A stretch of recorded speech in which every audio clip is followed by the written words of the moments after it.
As many of you know, April 23rd this year was a dark day in the city of Toronto. It will forever be remembered as the day of the Yonge Street van attack. The events that took place that day were devastating, not only to my family and the city of Toronto, but the global community.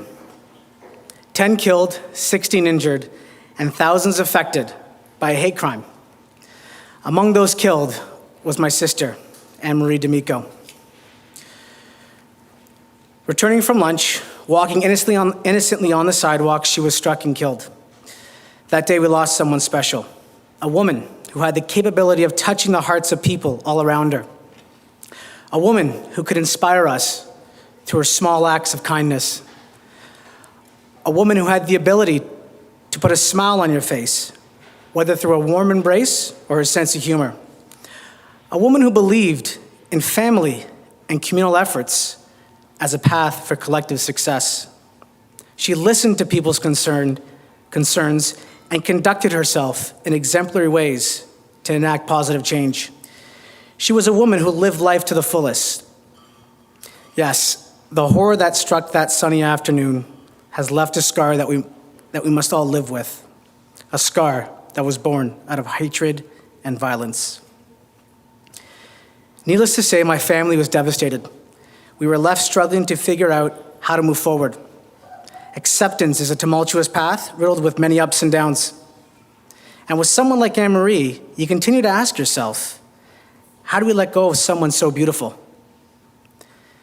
Although it will be impossible to move on without Anne-Marie, we can move forward with her.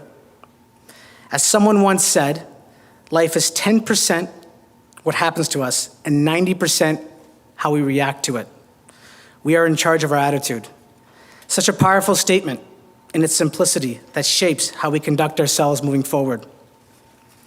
We must accept our loss. However, to thrive, it's imperative that we search for the greater good. We must look to the future and search for solutions. This is the path of the Anne-Marie D'Amico Foundation. Inspired by the character and in remembrance of Anne-Marie, it is our mission to support the end of violence against women. Today is not a day for grievance or sorrow. Rather, December 3rd, Anne-Marie's birthday, is a day for hope. It will be a reminder that we must stand up to such hateful acts. And as fate would have it, it falls in the middle of 16 days of activism against gender-based violence, and just days before the National Day of Remembrance and Action on Violence Against Women, reminding us that this is a significant issue and not something that should be taken lightly, nor should it be ignored. We have lost the individual, but it is the spirit that must live on.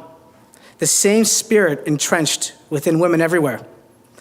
Just as Anne-Marie, women are humanitarians, leaders, scholars, collaborative workers, creative minds, and benevolent citizens.